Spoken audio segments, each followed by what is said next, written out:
കേന്ദ്രാവിഷ്കൃത വികസന പദ്ധതികൾ നടപ്പാക്കിയത് ആര് എന്ന തർക്കത്തിലാണ് കൊല്ലത്തെ മുന്നണി നേതൃത്വങ്ങളെല്ലാം. കൊല്ലം ബൈപ്പാസും റെയിൽവേ സ്റ്റേഷനുമെല്ലാം ചർച്ചാ വിഷയമാകുന്നു. കൊല്ലം ബൈപ്പാസ് യാഥാർത്ഥ്യമാക്കിയത് മോദി, ഫ്ലക്സ് ബോർഡ് അടിച്ചത് പ്രേമചന്ദ്രൻ. കേരളത്തിലെ എം പിമാരൊക്കെ ഒരു ഫ്ലക്സ് ബോർഡ് എം പിമാരാണ്. ഫ്ലക്സ് ബോർഡ് വെക്കുക, എന്നിട്ട് അവരുടെ നേട്ടമായിട്ട് ചിത്രീകരിക്കുക. വിവാദ വെടിക്കെട്ടിന് തുടക്കം കുറിച്ചത് BJP സംസ്ഥാന അധ്യക്ഷൻ. കേന്ദ്ര പദ്ധതികൾ സ്വന്തം പേരിലാക്കുകയാണ് NK പ്രേമചന്ദ്രൻ LDFും.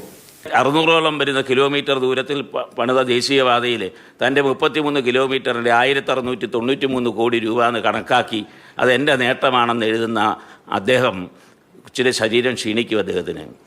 മറുപടിയുമായി എത്തി RSP സംസ്ഥാന secretary Shibu baby John. MLA ആണെങ്കിൽ സംസ്ഥാന ഗവൺമെൻറ്റിൻ്റെ പദ്ധതികൾ അത് തൻ്റെ സ്വാധീനം ഉപയോഗിച്ചുകൊണ്ട് പരമാവധി തൻ്റെ നിയോജക മണ്ഡലത്തിലേക്ക് കൊണ്ടുവരും.